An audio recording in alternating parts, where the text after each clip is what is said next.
Meus cumprimentos ao presidente da Assembleia Geral, embaixador Denis Francis, de Trinidad e Tobago. É uma satisfação ser antecedido pelo secretário-geral das Nações Unidas, Antônio Guterres.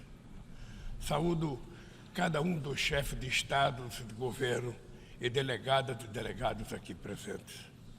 Presto minha homenagem ao nosso compatriota Sérgio Vieira de Mello e 21 outros funcionários desta organização, vítimas brutal do atentado em Bagdá há 20 anos atrás.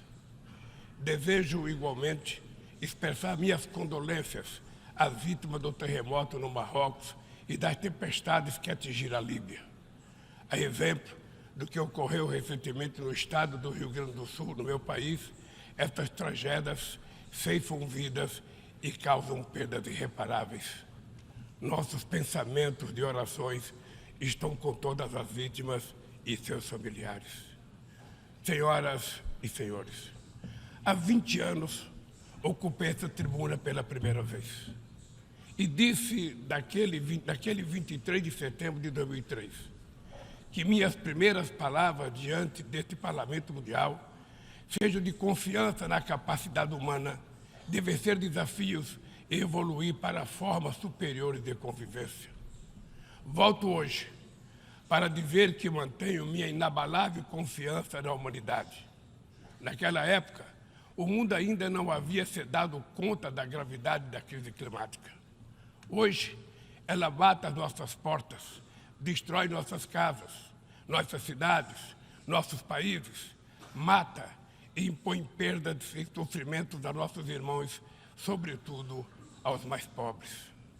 A fome, tema central da minha fala neste Parlamento Mundial 20 anos atrás, atinge hoje 735 milhões de seres humanos que vão dormir esta noite sem saber se terão o que comer amanhã.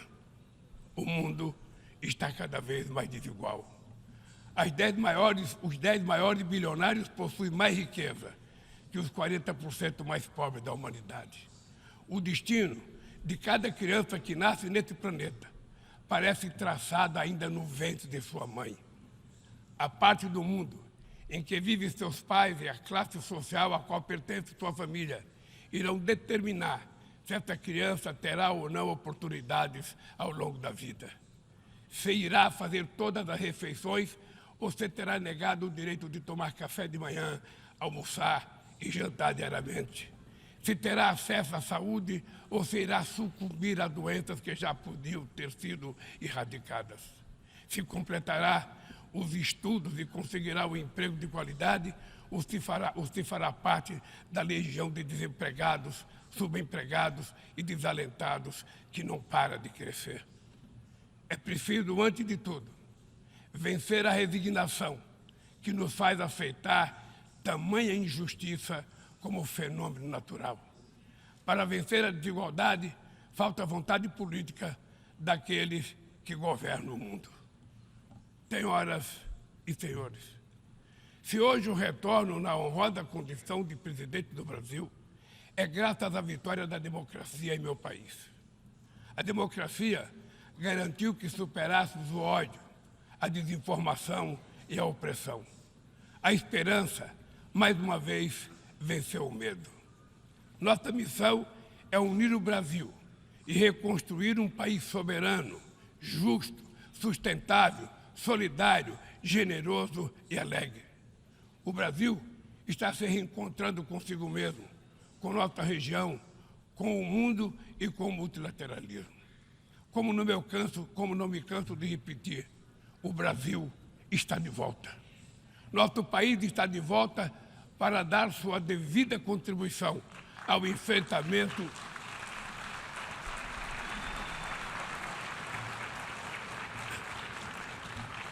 Nosso país está de volta para dar a sua devida contribuição ao enfrentamento dos principais desafios globais. Resgatamos o universalismo da nossa política externa, marcada por diálogo respeitoso com todos. A comunidade internacional está mergulhada em um turbilhão de crises múltiplas e simultâneas. A pandemia da Covid-19 crise climática e a insegurança alimentar e energética ampliada por crescentes tensões geopolíticas. O racismo, a intolerância e a xenofobia se alastram, ativadas por novas tecnologias criadas supostamente para nos aproximar. Se tivéssemos que resumir em uma única palavra de desafio, ela seria desigualdade. A desigualdade está na raiz desses fenômenos ou atua para agravá-los. A mais ampla e mais ambiciosa ação coletiva da ONU, voltada para o desenvolvimento, a Agenda 2030, pode se transformar no seu maior fracasso. Estamos na metade do período de implantação e ainda muito distante das metas definidas. A maior parte dos objetivos de desenvolvimento sustentável caminha em ritmo muito lento. O imperativo moral e político de erradicar a pobreza e acabar com a fome parece estar anestesiado. Nesses 7 anos que nos restam, a redução da desigualdade dentro dos países e entre eles deveria se tornar o objetivo síntese da Agenda 2030. Reduzir as desigualdades dentro dos países requer incluir os pobres nos orçamentos nacionais e fazer os ricos pagar impostos proporcionais ao seu patrimônio.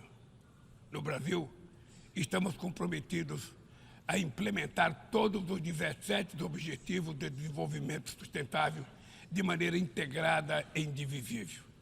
Queremos alcançar a igualdade racial na sociedade brasileira por meio de um 18º objetivo que adotaremos voluntariamente.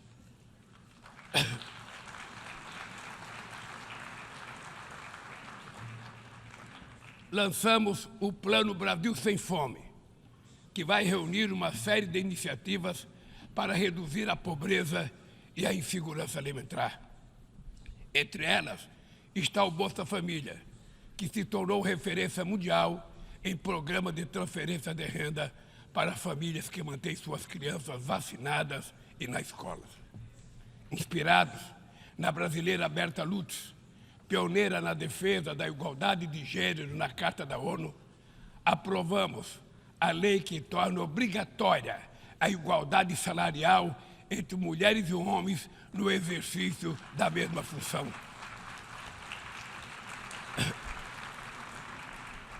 Combateremos o feminicídio e todas as formas de violência contra as mulheres. Seremos rigorosos na defesa dos direitos dos grupos LGBTQI+, e pessoas com deficiência. Resgatamos a participação social como ferramenta estratégica para a execução de políticas públicas. Senhor Presidente, agir contra a mudança do clima implica pensar no amanhã e enfrentar as desigualdades históricas. Os países ricos cresceram baseado em um modelo com alta taxa de emissão de gases danosos ao clima. A emergência climática torna urgente uma correção de rumos e a implantação do que já foi acordado. Não é por outra razão que falamos em responsabilidades comuns, mas diferenciadas. São as populações vulneráveis do sul global as mais afetadas pelas perdas de danos causados pela mudança do clima. Os 10% mais ricos da população mundial são responsáveis por quase a metade de todo o carbono lançado na atmosfera. Nós, países em desenvolvimento, não queremos repetir esse modelo. No Brasil, já provamos uma vez e vamos provar de novo que um modelo socialmente justo e ambientalmente sustentável é possível. Estamos na vanguarda da transição energética. Nossa matriz já é uma das mais limpas do mundo. 87% da nossa energia elétrica provém de fontes limpas e renováveis. A geração de energia solar, eólica, biomassa, etanol, biodiesel cresce a cada ano. É enorme o potencial de redução de hidrogênio verde. Com o plano de transformação ecológica, apostaremos na industrialização e infraestruturas sustentáveis. Retomamos uma robusta e renovada agenda amazônica com ações de fiscalização e combate a crimes ambientais.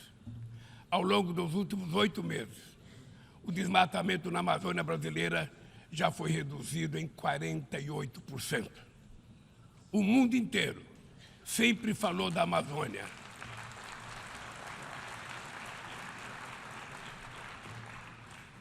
O mundo inteiro sempre falou da Amazônia. Agora é a Amazônia que está falando por si mesma. Sediamos há um mês a cúpula de Belém no coração da Amazônia e lançamos uma nova agenda de colaboração entre os países que fazem parte daquele bioma. Somos 50 milhões de sul-americanos, amazônidas, cujo futuro depende da ação decisiva e coordenada dos países que detêm soberania sobre os territórios da região. Também aprofundamos o diálogo com outros países detentores de florestas tropicais da África e da Ásia. Queremos chegar à COP28 em Dubai com uma visão conjunta que reflita sem qualquer tutela as prioridades de preservação das bacias amazônicas do Congo e do Bornéu-Mekong, a partir das nossas próprias necessidades. Sem mobilização de recursos financeiros e tecnológicos, não há como implementar o que decidimos no Acordo de Paris e no Marco Global da Biodiversidade. A promessa de destinar 100 bilhões de dólares anualmente para os países em desenvolvimento permanece apenas isso, uma longa promessa. Hoje, esse valor seria insuficiente para uma demanda que já chega à casa dos trilhões de dólares. Senhor presidente, o princípio sobre o qual se assenta o multilateralismo, o da igualdade soberana entre as nações, vem sendo corroído. Nas principais instâncias da governança global, negociações em que todos os países têm voz e voto perderam o fôlego. Quando as instituições reproduzem as desigualdades, elas fazem parte do problema e não da solução. No ano passado, o FMI disponibilizou 160 bilhões de dólares em direitos especiais de saque para países europeus e apenas 34 bilhões para os países africanos. A representação desigual e distorcida na direção do FMI e do Banco Mundial é inaceitável. Não corrigimos os excessos da desregulação dos mercados e da apologia do Estado mínimo. As bases de uma nova governança econômica não foram lançadas. Os BRICS surgiu na esteira desse mobilismo e constitui uma plataforma estratégica para promover a cooperação entre países emergentes. A ampliação recente do grupo na cúpula de Joanesburgo fortalece a luta por uma ordem que acomoda a pluralidade econômica, geográfica e política do século XXI. Somos uma força que trabalha em prol de um comércio global mais justo, num contexto de grave crise do multilateralismo. O protecionismo dos países ricos ganhou força e a Organização Mundial do Comércio permanece paralisada, em especial o seu sistema de solução de controvérsias. Ninguém mais se recorda da rodada do desenvolvimento de Doha. Nesse íntere, o desemprego e a precarização do trabalho minaram a confiança das pessoas em tempos melhores, em especial os jovens do mundo. Os governos precisam romper com a dissonância cada vez maior entre a voz do mercado e a voz das ruas. O neoliberalismo agravou a desigualdade econômica e política que hoje assola as democracias. Seu legado é uma massa de deserdados e excluídos. Em meio aos seus escombros, surgem aventureiros de extrema-direita que negam a política e vendem soluções tão fáceis quanto equivocadas. Muitos sucumbiram à tentação de substituir um neoliberalismo falido por um nacionalismo primitivo, conservador e autoritário.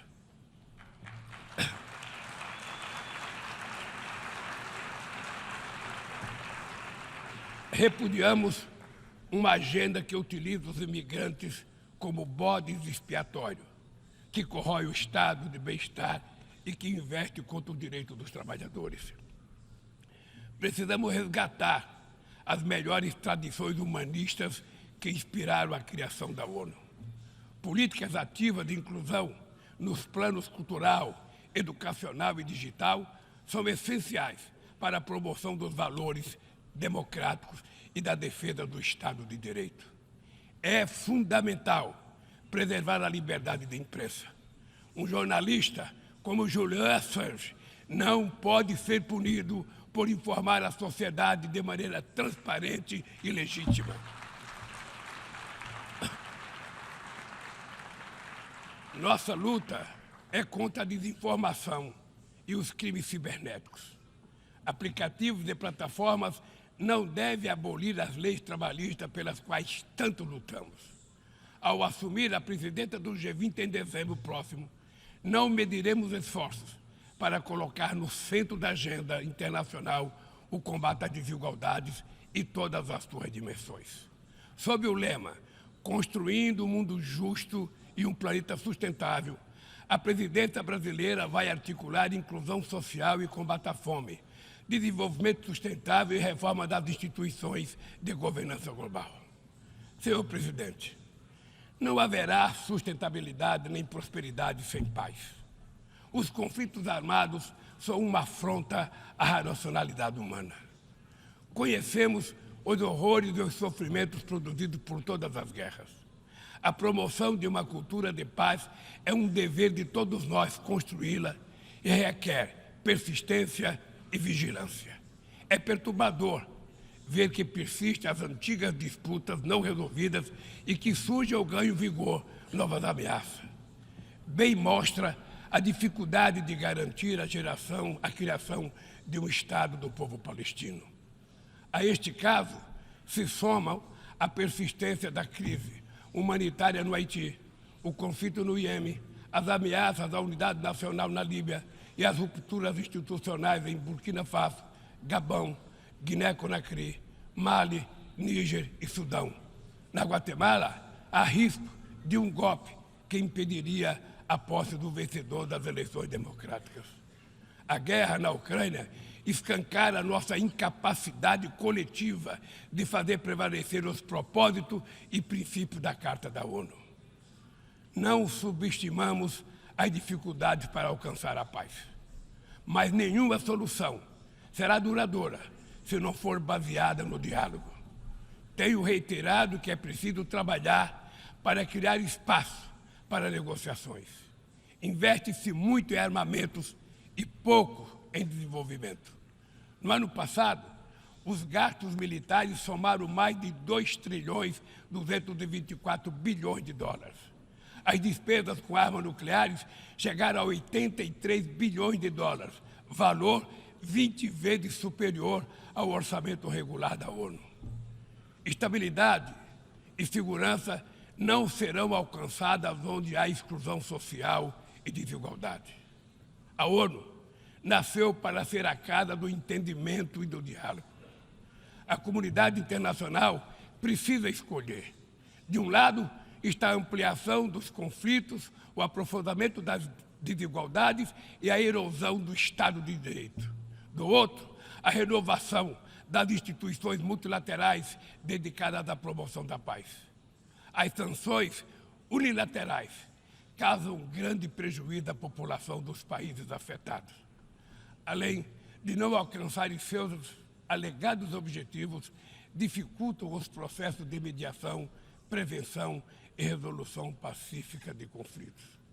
O Brasil seguirá denunciando medidas tomadas sem amparo na Carta da ONU, como o embargo econômico e financeiro imposto a Cuba e a tentativa de classificar esse país como Estado patrocinador do terrorismo.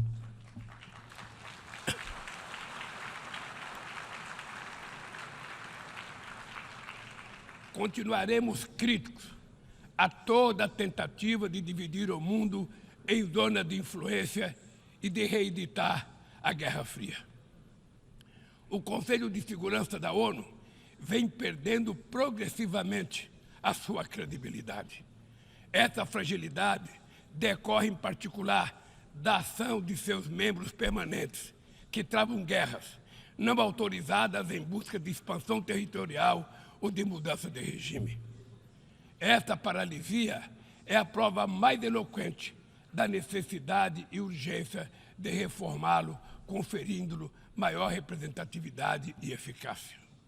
Senhoras e senhores, a desigualdade precisa inspirar indignação. Indignação com a fome, a pobreza, a guerra, o desrespeito ao ser humano. Somente movidos pela força da indignação, poderemos agir com vontade e determinação para vencer a desigualdade e transformar efetivamente o mundo a nosso redor. A ONU precisa cumprir seu papel de construtora de um mundo mais justo, solidário e fraterno.